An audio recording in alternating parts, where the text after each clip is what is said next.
Hurry and come to the hospital. There's no time. According to my husband's explanation, the son suffered a serious head injury during club activities, and his life is in danger. Why do I have to go to the hospital? I retorted after hanging up the phone. I coldly dismissed my husband's words. But that child is. My husband is hiding a certain secret from me. However, that secret was inadvertently revealed due to a mistake on his part. The birthday cake for our son, which I reluctantly asked my rarely present husband to order and pick up, had an unbelievable error in it. What is this? What does it mean? The connection between my husband's suspicious behavior in the past and this revelation was enough to make me suspect his infidelity. I can't forgive this. He's been deceiving us all this time. As I gather evidence, my resentment toward my husband grows. And with a mistaken call from my husband as a catalyst, I begin to take action for retribution. My name is Cindy. I work in home care, and that's how I met a man named Michael during one of my visits. He was living with his wife, who had fallen ill and required care, along with their young son, Liam. Unfortunately, despite treatment efforts, Michael's wife passed away. Liam is only 3 years old, and it's challenging for him to cope without his mother, especially during such crucial times. Initially, my interactions with Michael were purely professional, but I couldn't help feeling sympathy for their situation. After his wife's passing, I no longer needed to visit their home for caregiving, so I lost track of how they were doing. However, fate intervened, and one day, I ran into Michael by chance in town. Since we had often conversed during my visits related to his wife's care, we decided to catch up over tea at a nearby cafe. I appreciate all the help you provided back then. I've been wondering how things have been for you since then. Are you doing well? Michael sighed. Honestly, life without my wife has been incredibly challenging. And, if you don't mind, could you occasionally lend an ear? I don't have anyone else to talk to freely. I nodded, willing to listen. His wife's passing had left him feeling despondent, and he was also struggling with how to connect with his young son. After exchanging contact information, we began communicating frequently. As our friendship deepened, I started to see Michael as more than just a friend. Eventually, he confessed his feelings to me. He proposed, with marriage in mind, but I hesitated due to concerns about Liam, his young son, accepting my presence. However, as I spent more time with Michael and interacted with Liam, my initial worries faded. Liam quickly grew fond of me, despite being a stepmother. During my days as a home caregiver, I empathized with him, unable to fully rely on his ailing mom. It was then that I made the decision to become his mom. Accepting Michael's proposal, we got married. In our discussions about our future life together, Michael earnestly requested that I quit my job and become a full-time homemaker. Although I had reservations, I reluctantly agreed. Liam was still young, and I believed focusing on household chores and childcare would be best. Thus, I stepped into the role of a homemaker, supporting Michael. His demanding job often kept him away from home, even on weekends. Although I felt a pang of loneliness despite our recent marriage, I persevered, knowing that my presence allowed Michael to focus on work without worry. Liam, adorable in his own way, grew attached to me and eventually started calling me Mom. Despite being my stepson, I couldn't help but adore Liam. However, despite Liam being at an adorable age, Michael rarely spent time playing with him. On weekends, he would simply claim to be working and head out. I couldn't help but harbor some frustration. One day, I noticed that the lunchbox I had prepared for my husband was left forgotten on the dining table. I called Michael to inform him about the forgotten lunch, but he didn't answer. Worried that he'd be hungry without lunch, I decided to take it to his workplace. Upon arriving at his office, I approached the receptionist and asked her to call Michael. However, her unexpected response caught me off guard. I've checked, but it appears he hasn't come to work today. I insisted that couldn't be true and even inquired with his department, only to be told that he was absent for the day. What on earth is going on? Where could he be? I wondered, but I couldn't press further, so I left the office. I tried calling my husband again, but still no answer.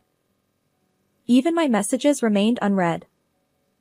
He had definitely left for work today, so where could he possibly be? With anxiety weighing on my mind, I waited for his return home. On that day, my husband returned home late as usual, and I confronted him, asking what was going on. They told me at your workplace that you hadn't come in today. What's going on? He hesitated for a moment, seemingly lost in thought, before stumbling through an explanation. Well, it's like this. I encountered an elderly lady who had fallen and injured herself on my way to work. I ended up accompanying her to the hospital. His excuse seemed almost unbelievable. And because it was so sudden, He continued. I couldn't even notify the office. I'm sorry you went through the trouble of preparing lunch. Despite his seemingly plausible reasoning, the initial unease I felt remained. However, realizing that pressing further might not yield any answers, I decided to give him the benefit of the doubt and accept his explanation.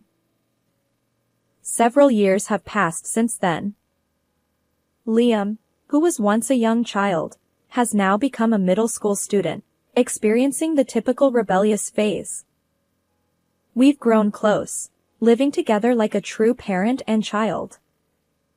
Despite Michael's continued busy work schedule, which leaves little time for family bonding, Liam's healthy growth remains a source of comfort. One day, I received an unexpected call from a friend I knew back in school. When I asked what was wrong, she seemed a bit flustered. She shared something quite startling. I hesitated to tell you, but I witnessed your husband walking with an unfamiliar woman and a middle school-aged boy. I couldn't believe it. But he didn't have any plans to go out together. Are you sure it wasn't a case of mistaken identity? My friend insisted. No, it was definitely Michael. However, the person walking beside him wasn't you. That's why I got worried and reached out. When was it that you saw someone who looked like Michael? I asked my friend about the date when she encountered a person resembling Michael. Let me think. It was probably. My friend checked the calendar for the date she mentioned. It was a holiday, but my husband should have been at work. Our son, Liam, also had a sports match that day. When I suggested that it might have been a case of mistaken identity, my friend apologized. He looked so much like your husband that I couldn't help but worry. At the time, I laughed it off, dismissing it as a misunderstanding. But her words continued to linger in the back of my mind. A few more years passed, and Liam's 14th birthday was approaching. Usually, I handled all the preparations for a birthday celebration, but due to a busy schedule, I asked my husband to order and pick up the cake this year. I always ordered from the same bakery. I provided him with the bakery's phone number and said, "Please take care of it." As expected, he made a face and muttered, Why me? but when I playfully insisted that occasionally doing something for the family wouldn't hurt, he reluctantly agreed. On Liam's birthday, my husband returned from work with the ordered cake. "Thank you," I said, grateful. He handed over the cake with an air of inconvenience. Our dining table was already adorned with Liam's favorite dishes. I opened the cake box, intending to serve it on plates. However, what I saw inside left me puzzled. It was an ordinary-sized decorated cake, but something felt off. As requested, a chocolate plate in the center read, "Happy birthday." Yet, the name written there wasn't Liam's. "Lucas, who's that?" The chocolate plate read, "Lucas, happy birthday." I confronted my husband immediately, and he became visibly evasive. His explanation was suspicious. I clearly gave them the correct name. Maybe the bakery made a mistake or mixed up the cakes. It might be the case. If Liam's name was merely mistaken, he might not mind, but if it's a mix-up, it's better to inform the shop about the error. With that in mind, I called the bakery. "Excuse me. The name on the cake is different from what I ordered. Could it be a mistake or mix-up?" The person on the other end put me on hold to check. After a moment, they returned with an answer. We've reviewed the order history, and it doesn't appear to be a mix-up. To prevent such errors, we always confirm the name with customers during ordering and again when handing over the cake. When I described my husband's appearance during the pickup, it turned out that the person who checked and handed over the cake was coincidentally the same person on the other end of the phone. I distinctly remember the customer confirming this name. There was no mistake. Understood. It seems the mistake is on our end. I apologize for any inconvenience. I hung up, but I couldn't shake the feeling. Could someone really mix up our son's name, even with a busy schedule and limited family interactions? With an unsettled feeling, I suddenly recalled my friend's words. "Your husband was walking with an unfamiliar woman and a middle school-aged boy," she had said. The name on the nameplate wasn't Liam, but Lucas. The similar names. Could it be that my husband made the mistake? Perhaps he was hiding something, and this had been going on for quite some time. Unable to leave it unresolved, I secretly visited a private investigator's office to delve into my husband's background. If nothing came up, that would be ideal. I wanted to believe it was all a misunderstanding. However, after receiving the investigation report from the private investigator, I was utterly shocked. What is this? Unbelievable. The report revealed an unthinkable truth. My husband had been hiding something from me. It turned out that even before our relationship, he was already involved with another woman. And that woman had a son around the same age as Liam. The boy's name? Lucas. The same name as on that birthday cake. My husband had entrusted Liam, his son from a previous marriage, to me while pretending to be busy with work and spending time with another family. He had maintained this double life without either Liam or me suspecting a thing. The nausea I felt toward him was overwhelming. There was no way I could forgive him. I clenched the report in my hands, determined to gather evidence of his affair without him realizing it. Continuing this marriage was impossible, but if we were to divorce, I wanted to leave him utterly defeated, with no excuses left. So, for now, I pretended not to notice anything, biding my time. One day, my husband called me in a panic. Hurry and come to the hospital. There's no time. His explanation was that our son had suffered a head injury during club activities and was in critical condition. I immediately hung up the phone. It dawned on me that my husband had intended to call someone else but accidentally dialed my number. Why should I go to the hospital? After all, that child is. I scoffed at my husband's words after ending the call. Perhaps he was flustered, unaware that he had contacted the wrong person. Nearby, our son Liam noticed my unusual behavior and asked, "Mom, what's wrong?" "It's nothing, sweetheart. Thank you for always helping me," I replied, trying to maintain composure. Liam had been assisting me with my home care work since he entered middle school. With more time available due to Liam's growing independence, I had resumed my job as a home caregiver. My husband, already disinterested in me, didn't oppose my return to work. Liam seemed interested in caregiving, often lending a hand during weekends and after school. But our child getting injured? That couldn't be right. After all, my son was right here beside me. He must have been flustered and called the wrong person, I thought. In other words, the injured child was likely the son of his affair partner.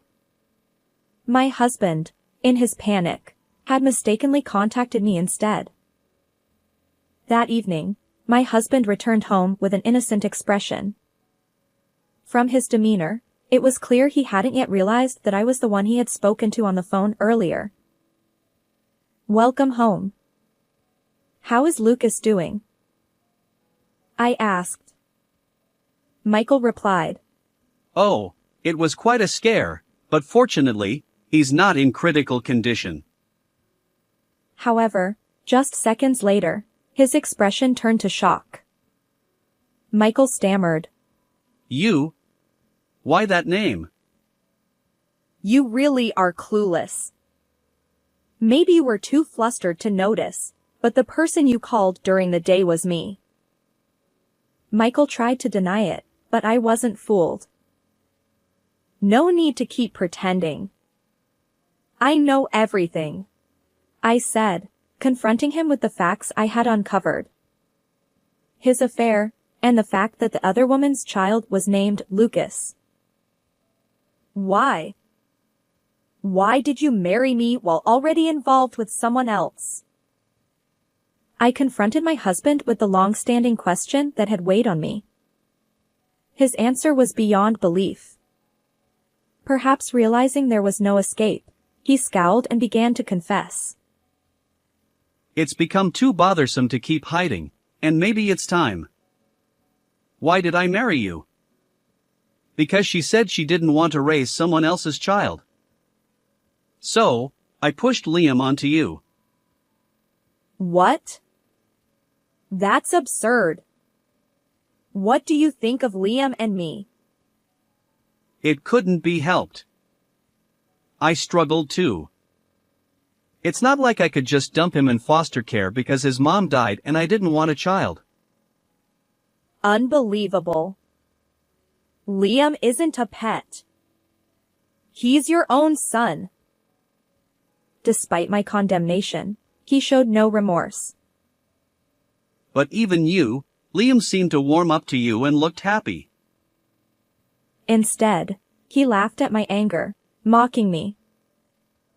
"I won't forgive you. We're getting a divorce," I declared. Michael responded nonchalantly. "Sure, whatever. But Liam won't be staying with me. He's already grown up, so we don't need a babysitter anymore." The man before me chuckled, suggesting that perhaps we should send Liam to a care facility. His malevolence made my stomach churn. "You're so self-centered. You think you can just discard us and live as you please. Well, I won't allow it." Michael laughed, mocking me. "Not forgiving me? What power do you have? Maybe you'll file a lawsuit and demand some paltry compensation. I'll gladly pay that." He underestimated me, assuming a mere housewife like myself had no influence. But I held an ace up my sleeve. "You can come out now." Adjacent to the living room was a closed-off room where someone had been waiting. As the door swung open, my husband's expression changed. "Mom? Why are you here?" Michael stammered. My mother-in-law stepped forward. "I've heard everything. You've done something unforgivable." I had previously contacted my mother-in-law to inform her of my husband's misdeeds. Today, I had summoned her to settle everything once and for all.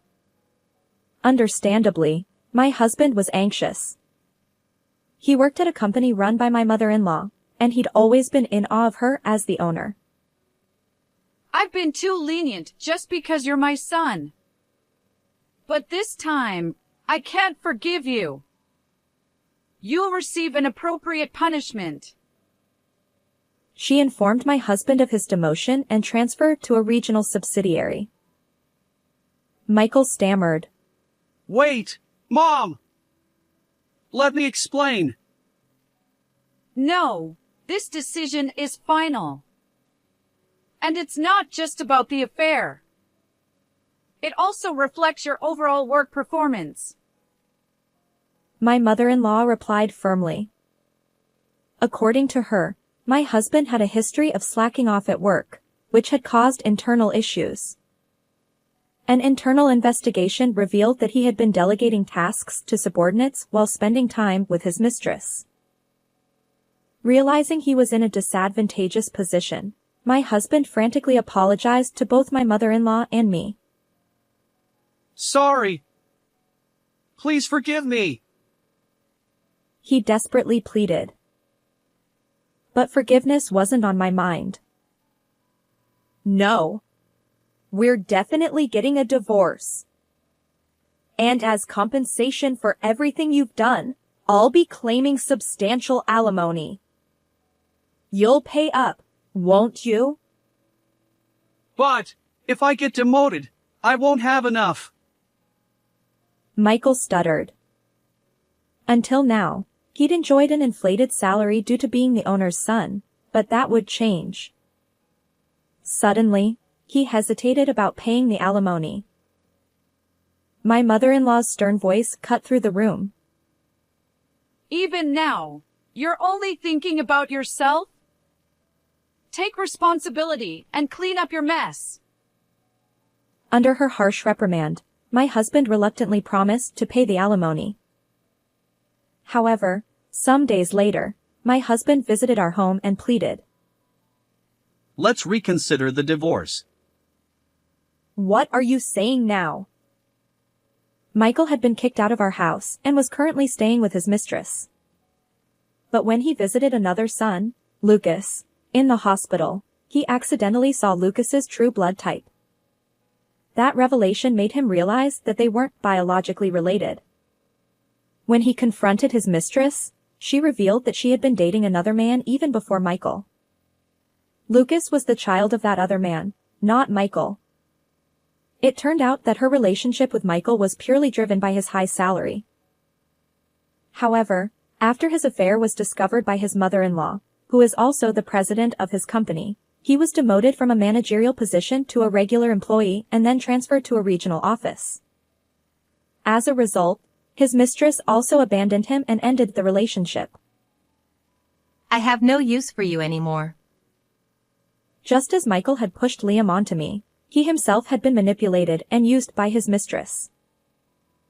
I've had an awakening. I realize now that it's just you and Liam for me. Please, forgive me. No matter what you say, my decision to divorce remains unchanged. My husband clung to me, repeating pitiful excuses.